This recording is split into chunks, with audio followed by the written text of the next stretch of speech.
Friends, રીપી e learning હબમાં આપનું સ્વાગત છે। મિત્રો, હવે આ ટોપિકને આપણે આગળ વધારીએ। આગળનો પોર્શન આપણે જોઈ ગયા છીએ, ફરી પાછો નવો પોર્શન આપણે ચાલુ કરીએ।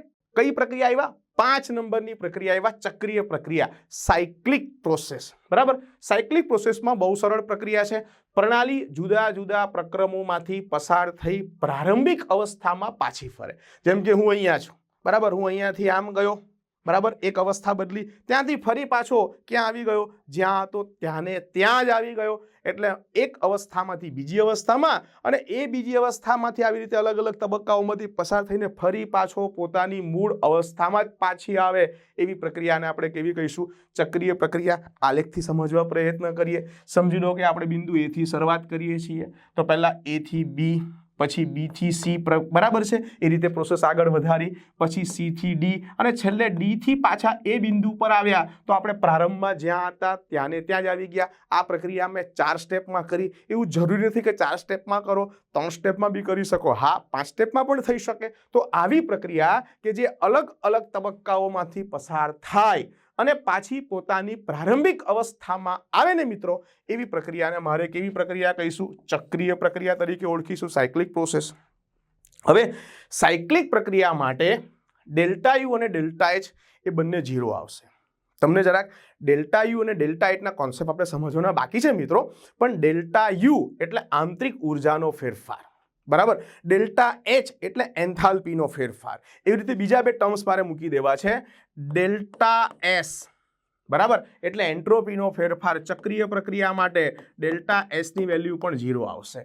એ જ પ્રમાણે મુક્ત ઉર્જા, ગિબ્સ મુક્ત ઉર્જા ડેલ્ટા જી ચક્રીય પ્રક્રિયા માટે એ પણ કેટલા આવશે? 0। બરાબર, કેમ 0? કારણ કે તમે જ્યાંથી શરૂઆત કરી હતી તે જ અવસ્થામાં પાછા આવ્યા, તો કોઈ પણ પ્રકારના ઉર્જા રિલેટેડ ફેરફાર ગણશો, અવસ્થા રિલેટેડ ફેરફાર ગણશો, જ્યાં હતા ત્યાંને ત્યાં જ પાછા આવી ગયા છો મિત્રો। એટલે સ્વાભાવિક છે એ બધા જ પ્રકારના ફેરફાર પછી આંતરિક ઉર્જાનો હોય, એન્થાલ્પીનો હોય, બરાબર, એન્ટ્રોપીનો હોય કે પછી મુક્ત ઉર્જાનો હોય, એ બધા ફેરફારના વેલ્યુઝ 0 મળશે। બરાબર, જરા કામનું છે, યાદ રાખજો। છઠ્ઠી પ્રક્રિયા છે મિત્રો, પોલિટ્રોપિક પ્રક્રિયા। હવે પોલિટ્રોપિક પ્રક્રિયાને આવી રીતે ઇક્વેશનથી બતાવી શકીએ।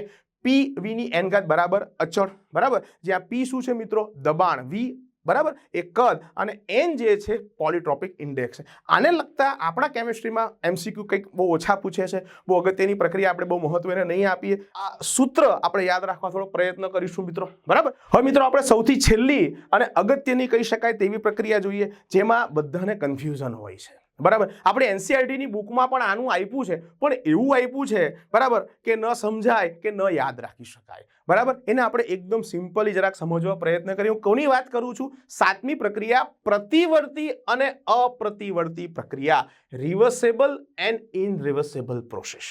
મિત્રો, આપણા કેમિસ્ટ્રીમાં પણ પ્રતિવર્તી અને અપ્રતિવર્તી પ્રક્રિયા હોય છે, ખ્યાલ, એ કોન્સેપ્ટ આપણે કેમિસ્ટ્રીમાં પણ છે, બરાબર। પ્રક્રિયકમાંથી નિપજ બને અને નિપજ પાછી પ્રક્રિયકોમાં કન્વર્ટ થઈ શકે તો એને આપણે પ્રતિવર્તી પ્રક્રિયા કહીએ છીએ। જેમ કે કેલ્શિયમ કાર્બોનેટનું વિઘટન, કેલ્શિયમ કાર્બોનેટમાંથી કેલ્શિયમ ઓક્સાઇડ અને કાર્બન ડાયોક્સાઇડ મળે તો એ કેલ્શિયમ ઓક્સાઇડ અને કાર્બન ડાયોક્સાઇડ પાછા ભેગા થઈને કેલ્શિયમ કાર્બોનેટ પણ બનાવે છે। અને આપણી કેમિસ્ટ્રીની મોટા ભાગની પ્રક્રિયા આવી હોય છે, અપ્રતિવર્તી પ્રક્રિયાઓ છે, કે જેમાં પ્રક્રિયકમાંથી નિપજ તો બને છે, પણ એ નિપજમાંથી પાછા પ્રક્રિયકો મેળવી શકાતા નથી। હવે આપણે આ જે વસ્તુ છે પ્રતિવર્તી અપ્રતિવર્તીને, એને ઉષ્માગતિકીય ખ્યાલને અનુસાર જોઈએ, બરાબર। મેં અહીંયા છે ને એટલે તફાવતના રૂપમાં સેટ કર્યું છે, એટલે થોડોક આપણને એમાં વધારે ખ્યાલ આવે। શાંતિથી એક પછી એક પોઈન્ટ જોતા જવા છે, બરાબર। પહેલો પોઈન્ટ આપણે લઈએ, પ્રક્રિયાને સમાન પથથી પુનરાવર્તિત કરી શકાય છે। આપણે કોની વાત કરીએ છીએ?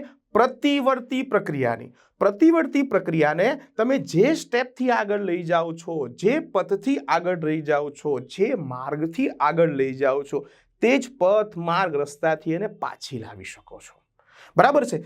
સમાન પથથી પુનરાવર્તિત કરી શકાય છે, જ્યારે આમાં મિત્રો એમ થતું નથી।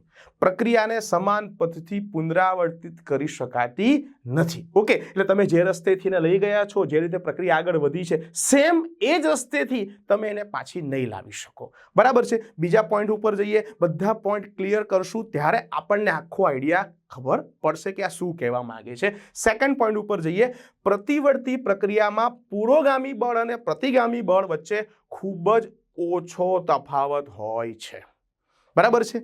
અને એટલે અહીંયા આપણે એને બતાવી શકીએ કે એફ પુરોગામી, એફ પ્રતિગામી અને જે ડિફરન્સ આવે ને મિત્રો ડીએફ જે છે એની વેલ્યુ ટેન્સ ટુ 0 હોય, એટલે શૂન્યની નજીક હોય, ફેરફાર ખૂબ ઓછો હોય.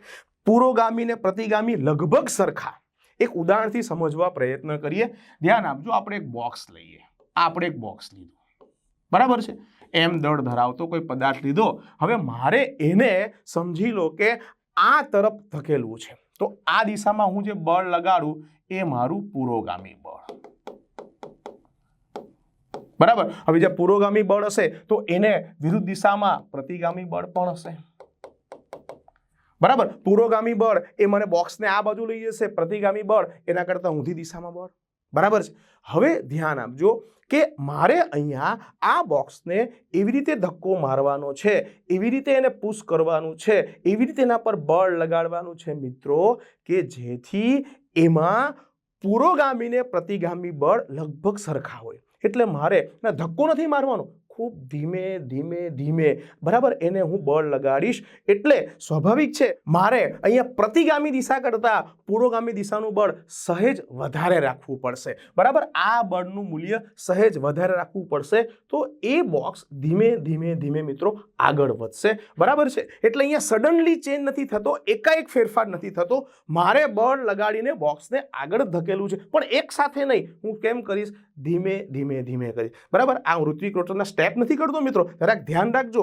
અપ્રતિવર્તી પ્રક્રિયામાં મિત્રો એના કરતા બિલકુલ ઉલટું. કેવી રીતના? કે આમાં પુરોગામી અને પ્રતિગામી બળ વચ્ચે ખૂબ જ ઓછો ડિફરન્સ હોય છે, આમાં એમાં ડિફરન્સ ખૂબ જ વધારે હોય છે, બરાબર. પુરોગામી અને પ્રતિગામી, પુરોગામી પ્રતિગામી અને ડીએફ જે છે તો અહીંયા ડીએફ ની વેલ્યુ નોટ 0, બરાબર. અહીંયા એ શૂન્ય હોતી નથી અથવા શૂન્યની નજીક પણ હોતી નથી, એટલે આને હું નોટ ઇક્વલ ટુ પણ લખી શકું, બરાબર. આમાં ડિફરન્સ બહુ ઓછો હતો તો આ બંનેને ઇક્વલ બતાવી શકું. આમાં ડિફરન્સ પ્રમાણમાં ડીએફ ની વેલ્યુ શૂન્યથી ઘણી વધારે છે, મોટી છે, બરાબર, ગણના પાત્ર છે મિત્રો, એટલે અહીંયા ઇક્વલ ટુ આપણે નહીં મૂકી શકીએ. આવી રીતે આપણે બતાવી શકીએ, બરાબર. આમાં ઇક્વલ ટુ લખીને ડીએફ નોટ ટુ 0 લખી શકીએ અથવા નોટ ઇક્વલ ટુ બતાવી શકીએ. આ ત્રીજો પોઈન્ટ જોઈએ મિત્રો, પ્રક્રિયા અનંત તબક્કાઓમાં થાય છે. અનંત તબક્કાઓમાં કેવી રીતના? કારણ કે હમણાં આપણે વાત કરી આ બોક્સને મારે આ રીતે ખસેડવા માટે બળ તો લગાડવાનું છે, પણ કેવી રીતે લગાડવાનું છે? ખૂબ ધીમે ધીમે લગાડવાનું છે. ખૂબ પુરોગામી ને પ્રતિગામી વચ્ચે સંતુલન સ્થપાય, પુરોગામી ને પ્રતિગામી વચ્ચે ડિફરન્સ બહુ ઓછો રહે. એટલે તમે જ કહો મિત્રો, એને મારે કેવી રીતે બળ લગાડવું પડશે? ખૂબ ધીમે ધીમે. તો પ્રક્રિયા જે છે અનંત તબક્કાઓમાં થશે, પ્રક્રિયાઓ અનંત સ્ટેપમાં આગળ વધશે, બરાબર છે. હવે આની અંદર સ્વાભાવિક છે ડિફરન્સ વધારે છે, એટલે પ્રક્રિયા નિશ્ચિત તબક્કાઓમાં, નિશ્ચિત તબક્કાઓ એટલે 1 તબક્કામાં, 2 તબક્કામાં, 3 તબક્કામાં, ઓકે. આમાં તમારે ધીમે ધીમે બળ લગાવીને આગળ વધારવાનું છે. આમાં ડિફરન્સ વધારે તમે એક સાથે એ બોક્સને કોઈ બીજા સ્થાન ઉપર પહોંચાડી શકો, એટલે પ્રક્રિયા 1 કે 2 સ્ટેપમાં આમાં થઈ શકે, ઓકે. હવે આ વસ્તુ આના આધારિત છે. ચોથો પોઈન્ટ, ખૂબ જ ધીમી પ્રક્રિયા થશે. કેમ ધીમી પ્રક્રિયા? કારણ કે તમે અહીંયા અનંત તબક્કાઓ લો છો, અનંત તબક્કાઓ લો છો એટલે પ્રક્રિયા થાય તો છે, ખૂબ અનંત તબક્કાઓમાં થાય છે, એટલે સ્વાભાવિક છે સમય તો લેશે, બરાબર. એટલે ઇન્ફિનિટિવ સમય, ખૂબ જ સમય, વધારે સમય લેશે, એટલે પ્રક્રિયા ખૂબ જ ધીમી પ્રક્રિયા હશે. જ્યારે અહીંયા આપણે સ્વાભાવિક છે કે પ્રક્રિયા ખૂબ જ કેવી હશે? ઝડપી પ્રક્રિયા હશે, ખૂબ જ ઝડપથી પ્રક્રિયા થશે, ખૂબ ઝડપી પ્રક્રિયા. સમજાય છે ને? આ પ્રતિવર્તી પ્રક્રિયાની લાક્ષણિકતાઓ આપણે જે તફાવતના રૂપમાં કરીએ છીએ, આપણે આટલું નોંધવું જોઈએ કે પ્રક્રિયા કોઈ પણ તબક્કેથી શું કરી શકીએ? સમાન પથથી પુનરાવર્તિત કરી શકીએ, એને પ્રતિવર્તી કહીશું. કે જેમાં પુરોગામી ને પ્રતિગામી વચ્ચે ડિફરન્સ ઓછો હોય, જે અનંત તબક્કામાં થતી હોય અને જે ખૂબ જ ધીમી હોય. હજી પણ આપણે 2 પોઈન્ટ જોવા છે મિત્રો, તો ત્યાર પછી પ્રતિવર્તી પ્રક્રિયામાં આપણે આ એક પોઈન્ટ ઉમેરી શકીએ.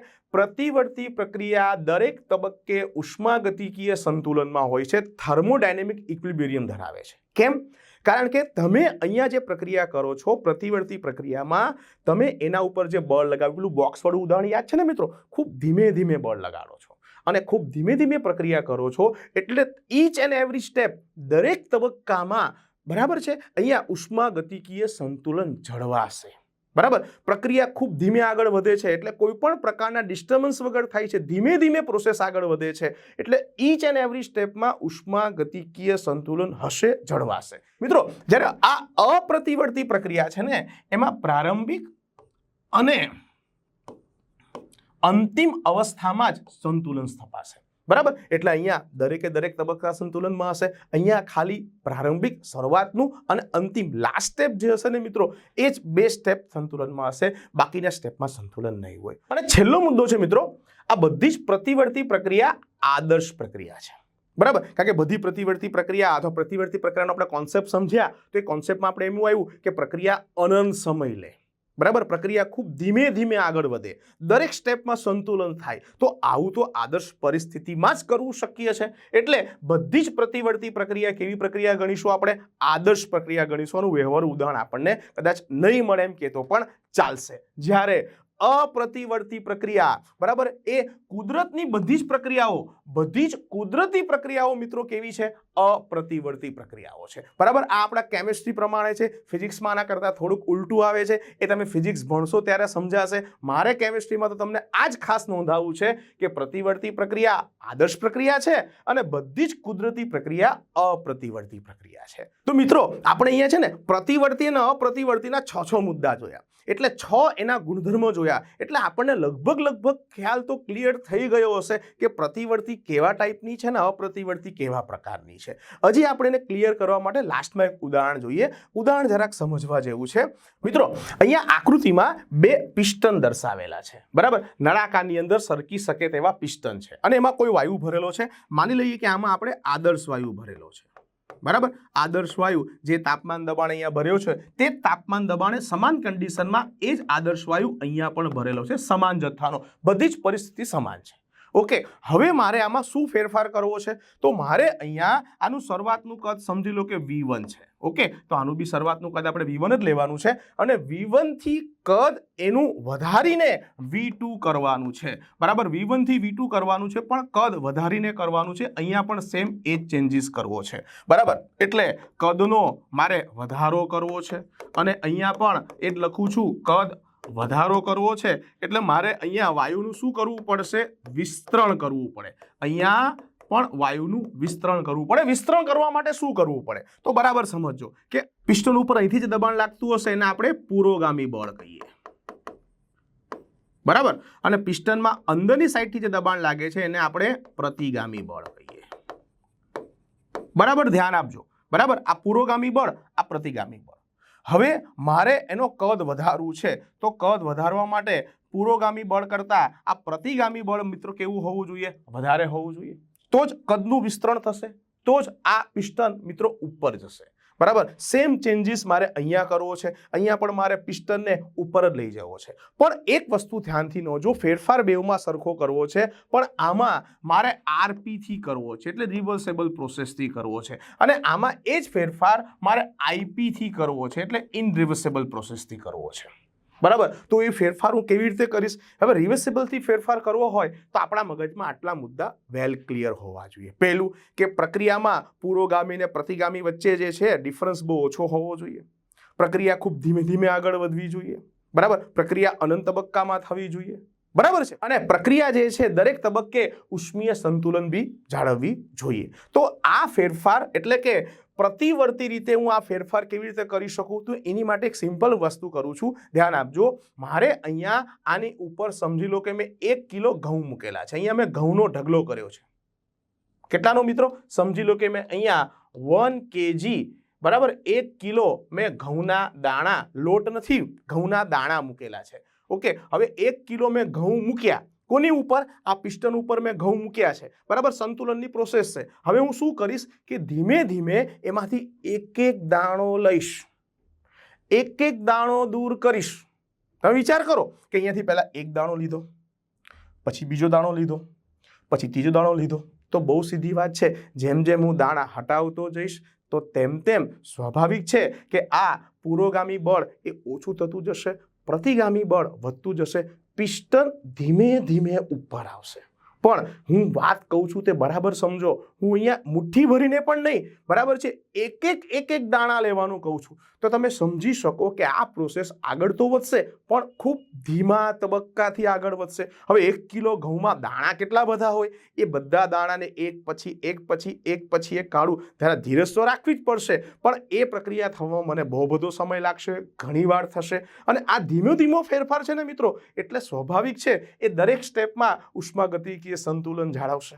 બરાબર. તો મારે આ પ્રોસેસને જો પ્રતિવર્તી રીતે કરાવી હોય તો મારે આવી રીતની કંઈક ગોઠવણ કરવી પડે કે જેમાં 1 કિલો ઘઉં મૂકીને ધીમે ધીમે એક દાણો લીધા કરું છું અને એક દાણો લીધા કરું તો ચોક્કસપણે પિસ્ટન ઉપર આવશે જ.